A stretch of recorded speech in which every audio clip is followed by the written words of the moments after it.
Oke, baik Bapak Ibu, siapkan firman Tuhan dalam Ibrani 13 ayat 5 sampai 8. Nah, Ibrani 13 ayat 5 sampai 8. Ya, puji Tuhan. Dengan judul firman Tuhan, nasihat dan doa selamat. Janganlah kamu menjadi hamba uang, dan cukupkanlah dirimu dengan apa yang ada padamu, karena Allah telah berfirman, Aku sekali-kali tidak akan membiarkan engkau, dan aku sekali-kali tidak akan meninggalkan engkau. Sebab itu dengan yakin kita dapat berkata, Tuhan adalah penolongku, aku tidak akan takut, apakah yang dapat dilakukan manusia terhadap aku. Ingatlah akan pemimpin-pemimpin kamu yang telah menyampaikan firman Allah kepadamu. Perhatikanlah akhir hidup mereka dan contohlah iman mereka. Yesus Kristus tetap sama, baik kemarin maupun hari ini dan sampai selama-lamanya. Ya, demikianlah beberapa ayat firman Tuhan yang kita mau dengar pada pagi hari ini. Yang pertama di sini dikatakan, janganlah kamu menjadi hamba uang, dan cukupkanlah dirimu dengan apa yang ada padamu. Karena Allah telah berfirman, Aku sekali-kali tidak akan membiarkan engkau, dan aku sekali-kali tidak akan meninggalkan engkau. Haleluya. Firman Tuhan yang indah sekali buat kita di saat pagi hari ini, saudara. Tuhan mengatakan, janganlah kita menjadi hamba uang, tapi cukupkanlah dirimu dengan, ya coba saya ulangi di situ ya. Di sini dikatakan, cukupkanlah dirimu dengan apa yang ada padamu. Haleluya. Kenapa? Karena janji Tuhan itu ya dan amin. Apa janji Tuhan buat kita sebagai orang percaya? Tuhan tidak akan pernah meninggalkan kita. Tapi Tuhan selalu ada di dalam kehidupan kita. Dia tahu apa yang kita butuhkan. Hari ini, hari-hari akan datang. Karena itu jangan kita khawatir, jangan takut.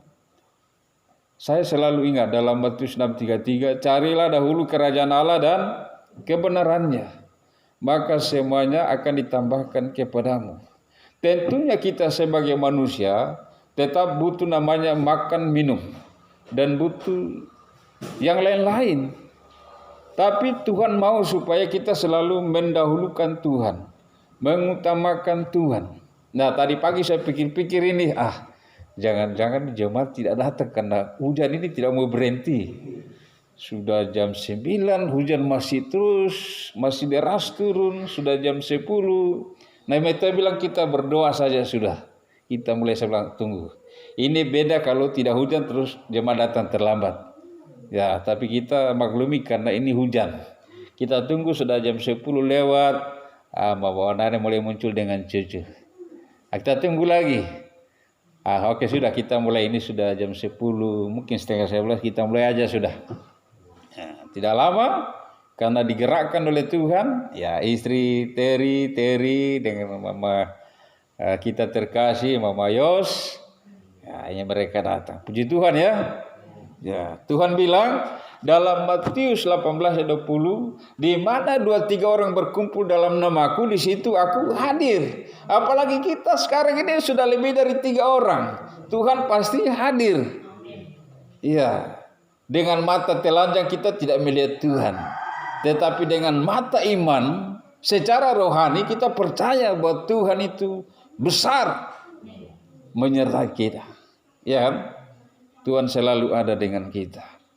Saya juga selalu teringat di dalam Matius 28. Di dalam ayat 20 dia katakan, Tuhan menyertai kita. Bukan hanya hari ini, bukan hanya seminggu ke depan, bukan hanya setahun ke depan, tetapi selama kita hidup sampai selama-lamanya. Haleluya ya. Tuhan itu begitu luar biasa. Haleluya, haleluya. Mari kita ulangi ayat itu, dia bilang, janganlah kamu menjadi hamba uang, dan cukupkanlah dirimu dengan apa yang ada padamu, karena Allah telah berfirman, aku sekali-kali tidak akan membiarkan engkau, dan aku sekali-kali tidak akan meninggalkan engkau. Saudara, kita tidak boleh menjadi hamba uang. Uang tidak boleh menjadi tuan dalam kehidupan kita. Boleh kita punya uang banyak, ya kan? Tetapi yang menjadi tuan dalam kehidupan kita adalah Allah itu sendiri. Iya kan? Karena Allah itu sumber hidup kita, saudara. Itu. Apa yang kita miliki, apa yang kita usahakan semua datang daripada Tuhan ya. Baik itu uang kah, ya kan? Dan lain sebagainya, semua datang daripada Tuhan. Haleluya, haleluya, haleluya. Jadi senantiasa kita memuliakan Tuhan, menyembah Tuhan. Nah, ayat 6 dia bilang, sebab itu dengan yakin kita dapat berkata, Tuhan adalah penolongku, aku tidak akan takut, apakah yang dapat dilakukan manusia terhadap aku, saudara. Dalam hal apapun, dalam keadaan bagaimanapun, kita dengan iman percaya, dengan iman yang teguh, iman yang kokoh, iya kan? Kita percaya bahwa Tuhan adalah penolongku. Dia tidak pernah meninggalkan aku. Ya, dalam hidup ini kita selalu mengandalkan Tuhan. Ya, yang kita merasa bahwa karena ya mungkin uang saya cukup untuk menghidupi saya, tidak boleh. Kita mengucap syukur diberkati oleh Tuhan. Tapi kita selalu mengandalkan Tuhan. Ada uangkah, tidak ada uangkah, banyak uangkah, sedikit uangkah, kita tetap mengucap syukur dan mengandalkan Tuhan. Iya kan? Karena hidup kita bukan uang, tetapi hidup kita karena Tuhan. Tuhan ada dalam kehidupan kita. Kita ada ini karena Tuhan, ya. Kita dengar hari-hari ini melalui badan BMKG ya, Badan Meteorologi dan Geofisika kan? Ya. Indonesia ini waspada karena ada badai besar yang akan melanda beberapa provinsi. Itu ya. Dan kita lihat di NTT yang baru-baru ini berapa korban, ratusan orang mati dan mungkin puluhan yang hilang belum ditemukan. Setelah itu gempa lagi menyusul di Malang, Jawa Timur, ratusan rumah ambruk. Setelah itu di Lombok lagi, itu ya. Jadi sepertinya negeri kita ini tidak habis-habisnya dilanda musibah, berbagai macam musibah. Tapi kalau hari ini kita bisa berdiri teguh, kita sehat, daerah kita aman, semua karena campur tangan Tuhan, ya kan? Jadi biar satu orang mengandalkan Tuhan di mana kita berdiri saat ini, yaitu di Kabupaten Sorong Selatan, berbatasan langsung dengan Berat, dengan apalagi Kabupaten Sorong Kota, saudara. Kalau ada berapa daerah ini aman, terkendali, semua karena ada Tuhan. Ada Tuhan yang mengatur, ya. Walaupun ada sedikit kita dengar tadi yang ibu tadi sudah sampaikan bahwa ada mungkin pembunuhan ya yang baru-baru ini ya. Itu kita tidak tahu, saudara. Tapi yang lebih banyak di sini kan kita dalam keadaan aman, tentram, ya kan? Itu. Haleluya, haleluya, haleluya, haleluya, haleluya. Puji Tuhan. Nah, kita lanjut lagi. Ayat 7. Ingatlah akan pemimpin kamu yang telah menyampaikan firman Allah kepada kamu. Perhatikanlah akhir hidup mereka dan contohlah iman mereka, saudara. Haleluya, haleluya. Rupanya Tuhan mau supaya kita meneladani ya para pendahulu kita, para pemimpin rohani kita. Seperti siapa? Ya, di dalam Alkitab ini kita dicondongkan hati pikiran melihat karya-karya murid-murid Tuhan yang menjadi rasul. Katakanlah Petrus, ya, salah satu Petrus, ada Paulus, ada Timotius anak muda yang dipakai Tuhan. Nah, mereka ini setia dalam ladang Tuhan sampai Tuhan panggil. Ya, begitu. Nah, Tuhan bilang, perhatikanlah akhir hidup mereka dan contohlah iman mereka. Nah, jadi kita mau begitu.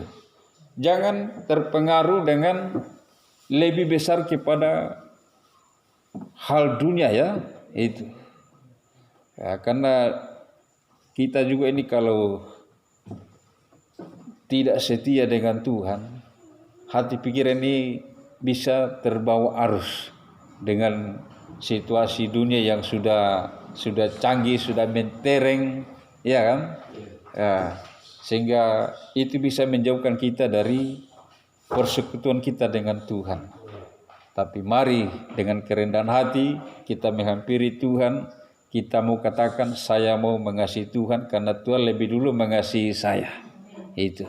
Saya mau rajin baca Alkitab supaya iman saya bertumbuh dari situ.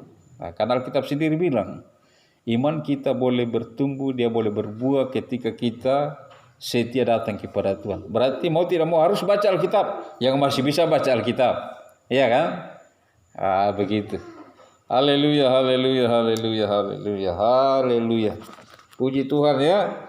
Nah, ayat 8 sebagai ayat terakhir dikatakan, Yesus Kristus tetap sama, baik kemarin maupun hari ini, dan sampai selama-lamanya, saudara. Saya diingatkan oleh Tuhan, waktu Tuhan Yesus masih ada di bumi ya, Tuhan Yesus dia bilang begini, langit dan bumi akan berlalu, dan unsur-unsur dunia akan dilalap dengan api. Tetapi perkataan firman Allah, perkataanku tidak akan berlalu. Itu kata Tuhan Yesus. Berarti siapa ini Tuhan Yesus? Adalah Tuhan yang benar, adalah Tuhan yang hidup, adalah Tuhan yang berkuasa, Tuhan yang pegang kendali. Di dalam Wahyu 1:8 dia katakan, yang ada, yang sudah ada, yang akan datang, yang Maha Kuasa. Iya kan? Haleluya. Coba saya perlihatkan itu ya. Wahyu pasal 1 ayat 8. Oh ya, ini lengkapnya dia bilang begini. Haleluya. Aku adalah Alfa dan Omega, firman Tuhan Allah, yang ada dan yang sudah ada dan yang akan datang, yang Maha Kuasa. Haleluya, haleluya, haleluya, haleluya, haleluya, haleluya. Tuhan katakan dia adalah Alfa dan Omega, atau awal dan akhir. Firman Tuhan yang ada, yang sudah ada, yang akan datang, dan yang Maha Kuasa. Haleluya, haleluya, haleluya. Saya tidak tahu kalau di kitab-kitabnya agama lain adakah kalimat seperti itu. Tapi kalimat ini saya kira cukup ya. Saya kira cukup. Cukup untuk apa? Untuk kita menenangkan hati kita. Bahwa kalau Tuhan sendiri yang sudah berfirman lewat hambanya melalui Yohanes murid Yesus waktu itu mendapat penglihatan, ya, mendengar suara langsung dari Tuhan, dan Tuhan katakan apa yang kau dengar, apa yang kau lihat, tulis kali itu kepada ketujuh jemaat di Asia kecil, saudara. Itulah Tuhan kita, adalah Tuhan yang baik, Tuhan yang hidup, yang Tuhan terus berkarya dalam kehidupan orang-orang percaya dalam gereja Tuhan, ya. Nah, kita kembali ke tadi bahwa Ibrani 13:8, Yesus Kristus tetap sama, baik kemarin, hari ini, dan sampai selama-lamanya. Iya kan? Nah, kalau kita simpulkan bahwa Tuhan kita begitu baik, telah menunjukkan firman-Nya kepada hamba-hambanya, apalagi yang kita mau takutkan? Apalagi yang kita mau khawatirkan? Kita hanya tinggal percaya dan terus berharap dan setia datang kepada Tuhan. Ya, saya kira itu saja ya. Itu Tuhan kita itu besar kuasanya, tidak ada yang seperti Dia. Haleluya. Puji Tuhan, demikianlah firman Tuhan.